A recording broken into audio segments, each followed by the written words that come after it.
Hello everyone, स्वागत है आपका टीचिंग केमिस्ट्री चैनल पर। हम क्लास 10th की केमिस्ट्री प्रॉपरली स्टार्ट कर दिए थे। उसमें मैंने आपको इंट्रोडक्शन के बारे में पढ़ाया था, फिर इसके बाद फिजिकल एंड केमिकल चेंजेस क्या होते हैं उसके बारे में मैंने आपको बताया डिटेल्स में। फिर केमिकल रिएक्शंस क्या होती है, केमिकल रिएक्शन कैसी होती है, उसके बारे में मैंने आपको पढ़ाया। फिर इसके बाद उसकी मैंने कैरेक्टरिस्टिक आपके जो केमिकल रिएक्शन होते हैं, मैंने आपको कैरेक्टर के बारे में, केमिकल रिएक्शन के कैरेक्टर के बारे में अच्छे से पढ़ाया, डिटेल्स में पढ़ाया। उसको मैं एक बार फिर से रिवाइज़ करवा देती हूँ क्योंकि बच्चे भूल गए होंगे, इसीलिए मैं फिर से रिवाइज़ करवा देती हूँ। प्रीवियस अगर आपको क्लास को लेना है तो आप प्रीवियस वीडियो को जाकर देख सकते हैं, और जो भी डाउट हो कमेंट सेक्शन में कमेंट कर दीजिएगा, ठीक है। अब केमिकल इक्वेशन स्टार्ट करने से पहले हम केमिकल रिएक्शन जो पहले मैंने पढ़ा है उसके बारे में मैंने एक डिटेल्स में पढ़ लेते हैं, ठीक है। केमिकल रिएक्शन क्या होती है? एक केमिकल रिएक्शन जब बेसिकली एक प्रोसेस होती है, एक जब केमिकल रिएक्शन होती है तो समझो एक बेसिकली प्रोसेस होती है।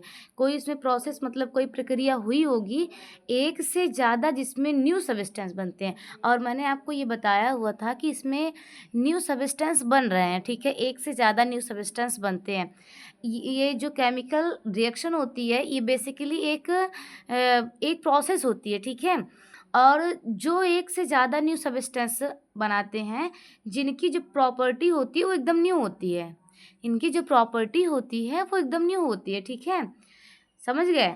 एक केमिकल जो बेसिकली केमिकल रिएक्शन होती है, केमिकल रिएक्शन होने के बाद एक प्रोसेस, इसमें एक प्रोसेस होती है, उस प्रोसेस को हम लोग, उस प्रोसेस में एक से ज़्यादा न्यू सब्सटेंस बनते हैं और जिनकी प्रॉपर्टी एकदम न्यू होती है, ठीक है। और ये माइंड में ये क्वेश्चन आता होगा कि आपके माइंड में एक न्यू सब्सटेंस बन रहा है, तो न्यू सब्सटेंस बन रहा है तो ये कैसे बन रहा है, ठीक है। ये क्वेश्चन तो माइंड में आता होगा। ये एक से ज़्यादा न्यू सब्सटेंस, जो पुराने सब्सटेंस होते हैं वो न्यू सब्सटेंस बन जाते हैं। भाई आप बात को समझें, जैसे जो रिएक्टेंट होता है, रिएक्टेंट आपस में रिएक्शन करता है और आपस में रिएक्ट करने के बाद आपस में रिएक्ट करेगा, रिएक्ट करने के बाद क्या करता है, प्रोडक्ट का फॉर्मेशन करता है। जो उसमें रिएक्टेंट में मेरा 2 मॉलिक्यूल है, ठीक है। 2 मेरे समझो कि मेरा 2 मेरा 2 समझो कंपाउंड है, उनके बीच में अगर रिएक्शन हुई तो वो जो कंपाउंड अपने आपस में रिएक्ट किए, रिएक्ट करने के बाद जो प्रोडक्ट का फॉर्मेशन किए, प्रोडक्ट मेरा जो बना, तो वो अगर 2 है तो 2 फॉर्मेशन किए करेगा। अदरवाइज एक से ज़्यादा भी, एक भी बन सकता है, एक से ज़्यादा भी बन सकता है, ठीक है। तो इसमें यही हम बात को समझेंगे बेसिकली कि एक जो केमिकल रिएक्शन होती है एक प्रोसेस होती है, जो एक से ज़्यादा न्यू सब्सटेंस जिनकी प्रॉपर्टी एकदम न्यू होती है, ठीक है। ये माइंड में क्वेश्चन आता है कि ये कैसे बन रहे हैं, तो एक या एक से ज़्यादा जब सब्सटेंस बनते हैं तो पुराने जितने जितने मेरे पुराने सब्सटेंस होते हैं उनसे न्यू सब्सटेंस बनते हैं, ठीक है। और इनकी प्रॉपर्टी एकदम न्यू होती है। वो केमिकल सब्सटेंस जो होता है जो आपस में रिएक्ट करते हैं, केमिकल सब्सटेंस जो होता है, केमिकल सब्सटेंस आपको मैंने एग्जांपल दिया था केमिकल सब्सटेंस कैसे क्या होते हैं, तो उनके बारे में मैंने आपको बताया हुआ था। केमिकल सब्सटेंस जो आपस में रिएक्ट करते हैं और रिएक्ट करने के बाद जो मेरा प्रोडक्ट का फॉर्मेशन होता है, प्रोडक्ट बनेगा, रिएक्टेंट प्रोडक्ट बनेगा। उनके जो रिएक्टेंट होते हैं, रिएक्टेंट के और जो रिएक्टेंट और रिएक्टेंट के बीच जो केमिकल रिएक्शन होती है और उनसे फिर प्रोडक्ट का फॉर्मेशन होता है, उन्हें केमिकल रिएक्शन कहते हैं। ये मैंने आपको बताया था कल। और रिएक्टेंट क्या होता है, प्रोडक्ट क्या होता है, मैंने आपको डीपली बताया हुआ था, उस मैंने आपको नोट्स में राइट भी करवाया था, ठीक है। जैसे हम एग्जांपल अगर बात को समझे, मैंने आपको बताया नहीं था कि PbNO3 है, PbNO3, एक सेकंड में आपको एग्जांपल देकर समझा देती हूँ। यहाँ पर हम समझते हैं जैसे क्या है, PbNO3, ठीक है, का होल ट्वाइस प्लस Ki मतलब पोटेशियम आयोडाइड। इसकी जब रिएक्शन करवाए तो Pb है, ये लेड नाइट्रेट है, ठीक है। ये क्या है, lead nitrate, PbNO3 lead nitrate है। और ये क्या है, लिख देती हूँ, पोटेशियम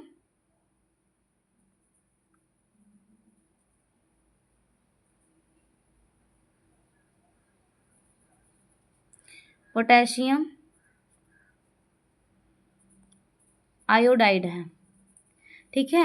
ये पोटेशियम आयोडाइड है, मैं इसको रफली समझा रही हूँ तो ये लेकिन इम्पॉर्टेंट है। ये PbNO3 जो है, PbNO3 किसके साथ रिएक्ट करेगा, KI के साथ, मतलब पोटेशियम आयोडाइड के साथ। और ये लेड है, लेड नाइट्रेट है, ठीक है।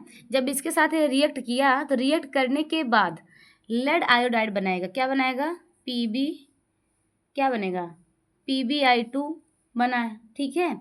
इसके बाद ये मतलब ये तो मेरा ये जो है लेड आयोडाइड बना, ठीक है, लेड आयोडाइड, ठीक है। ये लेड आयोडाइड बना और उसके बाद क्या बना, KNO3। KNO3 मतलब ये पोटेशियम है,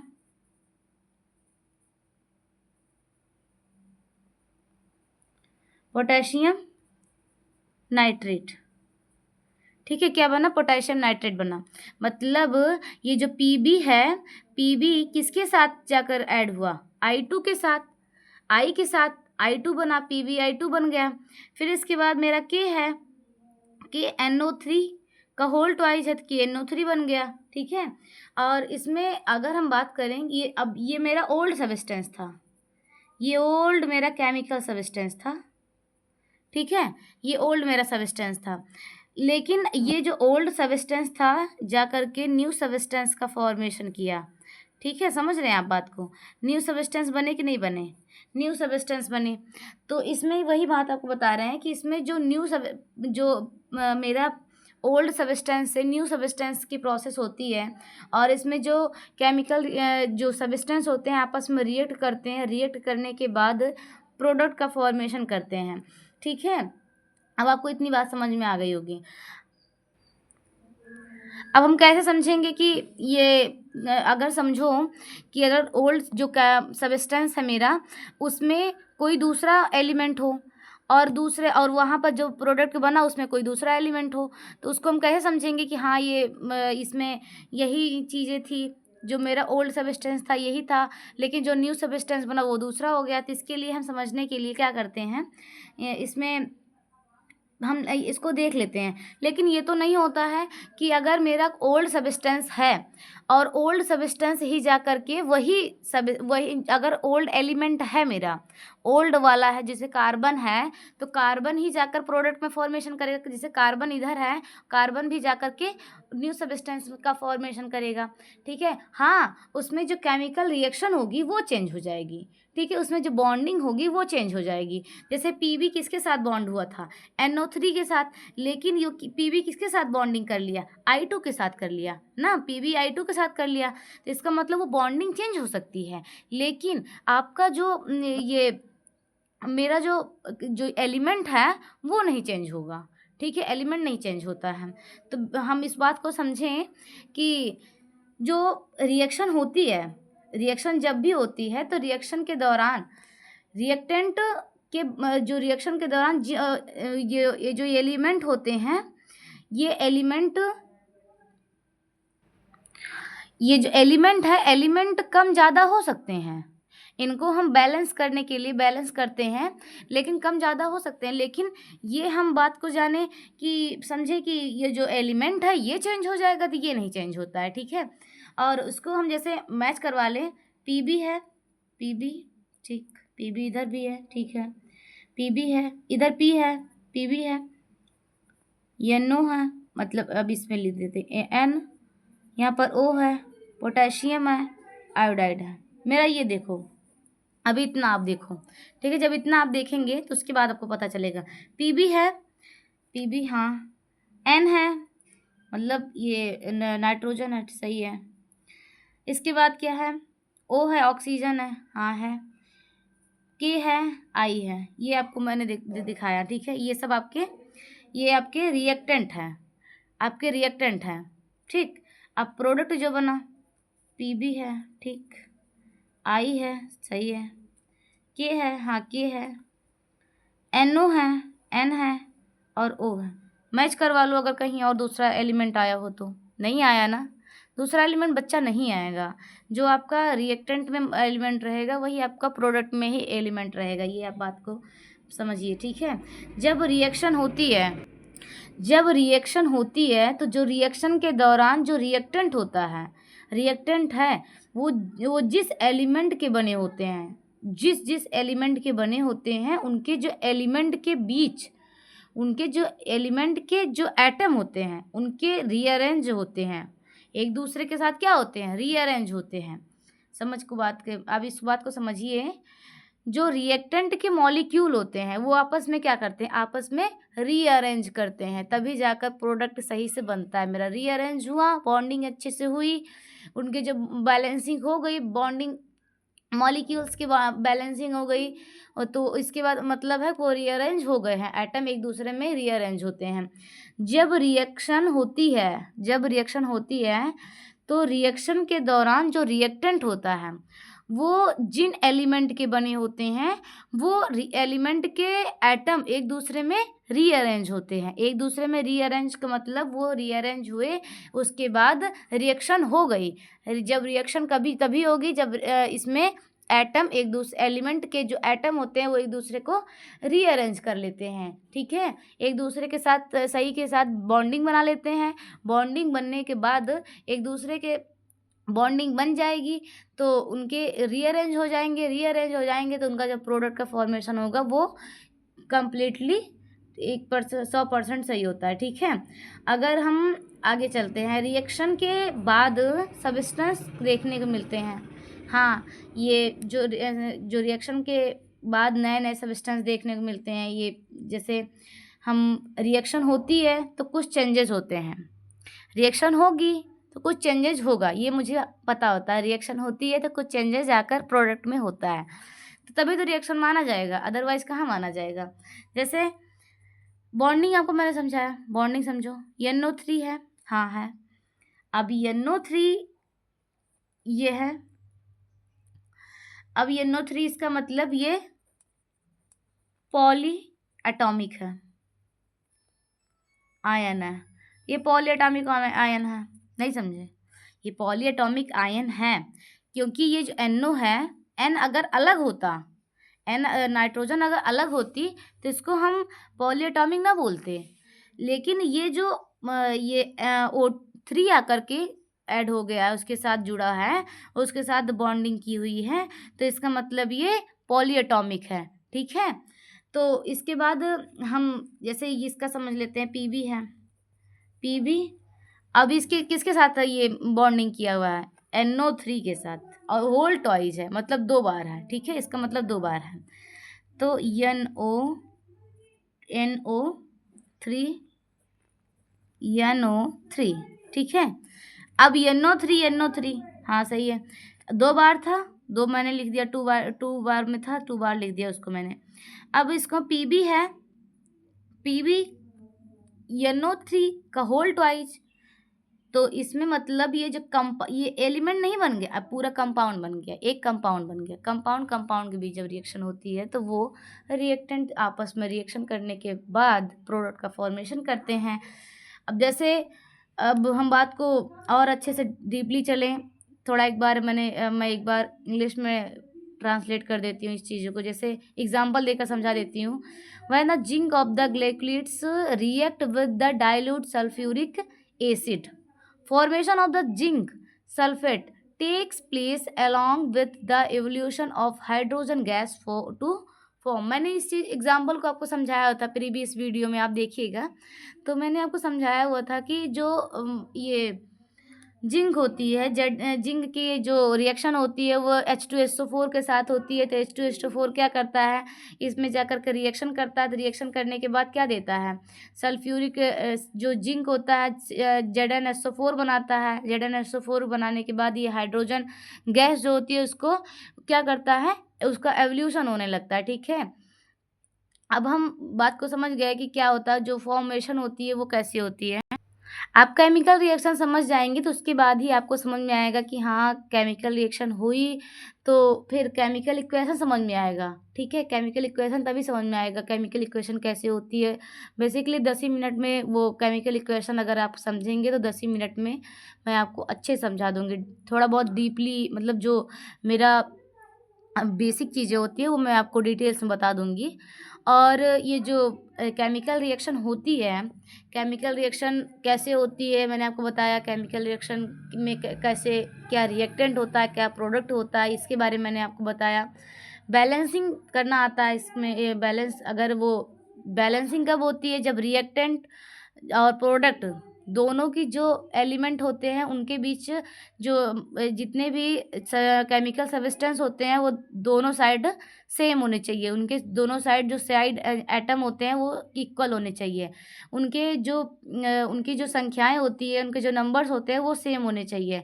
ज़्यादा एलिमेंट्स, ज़्यादा कंपाउंड रहेगा तो केमिकल सब्सटेंस रहेगा तो वो जो रिएक्शन होगी, रिएक्शन होने के बाद वो बैलेंस नहीं रहेगा तो अनबैलेंस उसको माना जाएगा, ठीक है। अब हम आगे चलते हैं। इसमें मैंने लिखा हुआ है to explain the reaction between zinc and sulphuric acid we say zinc react with dilute sulphuric acid to form zinc sulphate and give out the hydrogen gas, ठीक है। आपको मैंने इसका रिएक्शन भी समझाया हुआ था प्रीवियस वीडियो में कि अभी आपको मैंने बताया भी कि जो जिंक होती है, जेडन होती है, उसकी हम अगर रिएक्शन करवाते हैं H2SO4 के साथ, वो जाकर के ZnSO4 बनाती है और हाइड्रोजन गैस को इन्वॉल्व करती है, उसको रिड्यूस कर देती है, तो इसका मतलब गैस का फॉर्मेशन हुआ। ये जो this process, this is very this is very long sentence that we have to write some situation, कुछ ऐसे exit for any other the reaction, मतलब बहुत बड़ा ये रिएक्शन होता है, उसको हम बहुत लॉन्ग टाइम में, लॉन्ग सेंटेंस में लिखने की अच्छा है, उसको हम 2 लाइन में लिखकर ख़त्म कर सकते हैं। As we have to study a large number of the sentence reaction we must therefore follow some shorthand method of the representing a chemical reaction, ठीक है। नहीं समझे, स्टडी ऑफ ये एनसीईआरटी की लाइन है बच्चा, मैं एनसीईआरटी की बेसिक में ही सब कुछ पढ़ाती हूँ, जो एनसीईआरटी में है आपके मैं वही पढ़ाती हूँ, और अदर मैं चीज़ें इधर उधर की नहीं पढ़ाती, जो आपके लिए इंपॉर्टेंट है डीपली पढ़ा देती हूँ उस चीज़ को। As we have to study, जब हम स्टडी करते हैं the large number of reaction, बहुत सारे लार्ज नंबर ऑफ रिएक्शन के हम रिएक्शन जब करते हैं, we must therefore the follow of some shorthand method, कुछ शॉर्ट हैंड मैथड को हम रिएक्शन करना चाहते हैं, केमिकल रिएक्शन के बारे में पढ़ना चाहते हैं कि शॉर्ट मैथड रहेगा तो जल्दी हम लोग के माइंड में समझ में आ जाता है, हाँ थोड़ा बहुत ट्रिकी है, ये जल्दी समझ में आ जाता है, ठीक है। और हम चलते हैं, थोड़ा बहुत और लिख लेते हैं तो उसके बाद हम आपको समझाएंगे, ठीक है।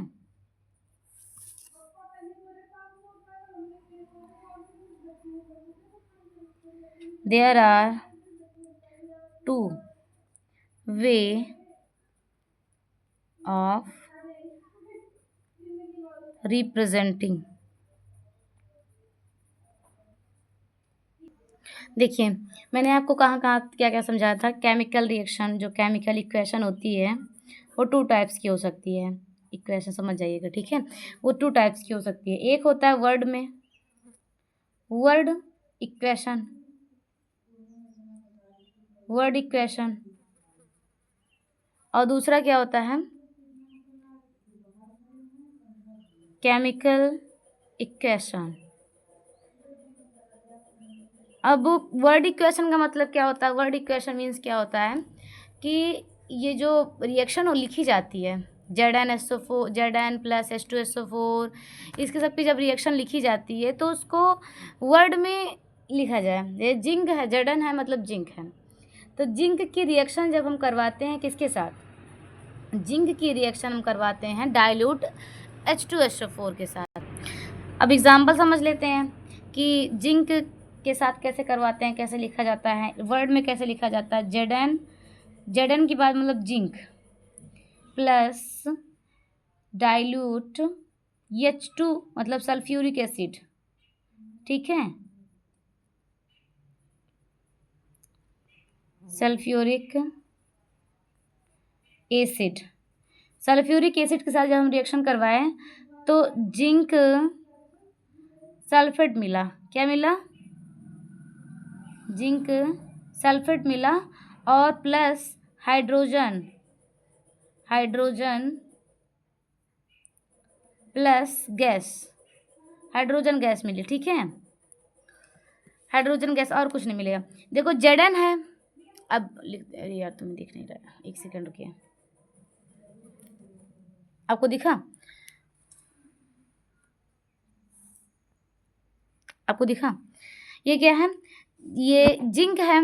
जिंक, अब हम इसको सिंबल में भी तभी लिखे थे, लेकिन अब हम वर्ड की बात कर रहे हैं, वर्ड इक्वेशन। मतलब जो मेरा एग्जाम्पल होगा, जो मेरी रिएक्शन होगी, वो वर्ड में लिखा जाएगा। ठीक है, तो ये Zn है। Zn मतलब zinc plus dilute sulphuric acid, इसकी जब रिएक्शन करवाए तो जिंक सल्फेट मुझे प्रोडक्ट के फॉर्म में फॉर्मेशन हुआ, प्लस हाइड्रोजन गैस बनी। ठीक, और ये मेरा वर्ड में हो गया, वर्ड के फॉर्म में हो गया। मतलब केमिकल इक्वेशन को हम दो टाइप से पढ़ते हैं, एक होता है वर्ड इक्वेशन, दूसरा होता है केमिकल इक्वेशन। समझ गए? केमिकल इक्वेशन कितने टाइप्स पढ़ते हैं? 2 टाइप्स के। एक होता है वर्ड इक्वेशन, दूसरा होता है केमिकल इक्वेशन। राइट कर देखते हैं। अब इसी चीज़ को हम लोग राइट कर देखते हैं। These are 2 way of the representing a chemical reaction as follow. हम 2 टाइप्स से केमिकल रिएक्शन को फॉलो करते हैं। ठीक है, रिप्रेजेंट करते हैं।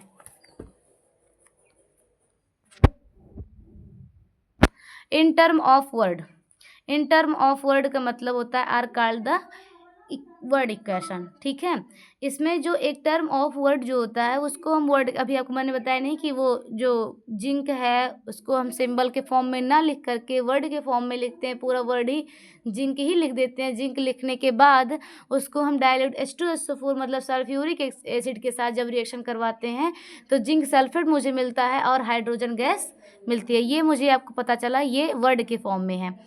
फॉर एग्जाम्पल, जैसे the above of reaction may be represented in the form of word equation as follow. जो एबव रिप्रेजेंट करते हैं उसको वर्ड इक्वेशन जैसे फॉलो करते हुए चलते हैं। जैसे हम उसके पॉइंट को देखते हैं। Thus the name of the reactant are the right and the left hand side LHS मतलब left hand side with the plus of sign between them. मतलब जो लेफ्ट हैंड साइड, जो मेरा राइट होता है, रिएक्शन जब लिखी जाती है तो जो मेरा लेफ्ट हैंड साइड होता है वो प्लस में रिएक्टेंट होता है। वो क्या होता है? रिएक्टेंट कैसे लिखी जाती है? अब रिएक्टेंट को पहचानने का तरीका क्या होता है कि वो जो रिएक्शन होगी, रिएक्शन में रिएक्टेंट और प्रोडक्ट होता है, तो जो रिएक्टेंट होता है वो लेफ्ट हैंड साइड में लिखी जाती है। तो लेफ्ट हैंड साइड में मतलब जो दो प्रोडक्ट लिखे जाएंगे वो प्लस एक, ये प्रोडक्ट यहाँ पर Zn यहाँ से लिखा जाएगा, मतलब जिंक इधर लिखी जाएगी और सल्फ्यूरिक एसिड इधर लिखा जाएगा। दोनों को जब हम रिएक्शन करवाते हैं तो वो ये क्या हो गया? रिएक्शन है, ये प्लस जो है मतलब लेफ्ट हैंड साइड में लिखा है। फिर इसके बाद एरो हम लगाते हैं। Then the name of the product are the right and plus left hand side as the plus sign between them. दो जो प्रोडक्ट होगा वो भी प्लस में लिखा जाएगा। जो प्रोडक्ट, अगर 2 प्रोडक्ट बन रहे हैं तो प्लस के फॉर्म में लिखे जाएंगे। मतलब एक इधर, मतलब एक प्रोडक्ट बनने के बाद लिखा जाएगा, फिर प्लस लगाया जाएगा, फिर दूसरा प्रोडक्ट क्या बना उसके बारे में लिखा जाएगा। The name of the product are written on the right hand side. जो मेरा प्रोडक्ट होता है उसको हम लोग राइट में लिखते हैं। ठीक है, और उसको हम एरो लिखने के बाद लिखते हैं। जो मेरा प्रोडक्ट होता है उसको हम एरो लिखने के बाद लिखते हैं। रिएक्टेंट प्रोडक्ट समझ गए आप लोग। एंड एरो जो होती है, ये arrow is the put between the reactant and the, दिख रहा है आपको? नहीं दिख रहा, एक सेकंड के।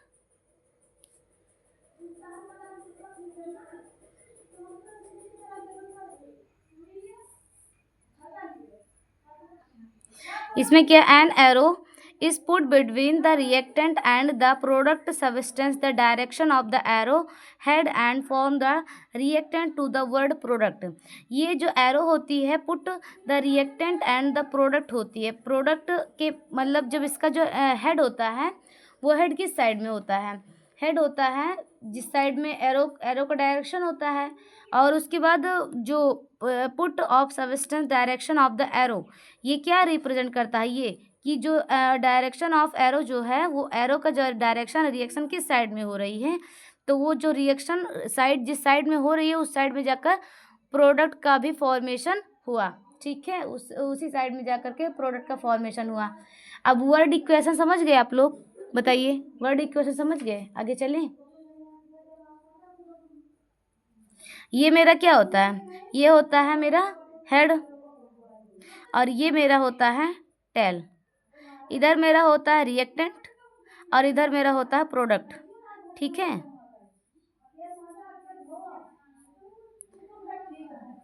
चलिए हम आगे समझते हैं बात को। यहाँ तक मैंने आपको बात समझा दी थी। अब हम नेक्स्ट चलते हैं। In term of the symbol and formula. Word तो समझ गए कि वर्ड में कैसे लिखेंगे रिएक्शन को। अब हम फॉर्मूले के फॉर्म में समझ जाते हैं कि क्या होते हैं। Call the chemical equation, word equation and chemical equation. Chemical equation का मतलब है कि इसमें सिंबल से रिएक्शन को लिखा जाता है, उस चीज़ को हम केमिकल रिएक्शन कहा जाता है। अ still and the faster method is used by the right and symbols and the फॉर्मूले।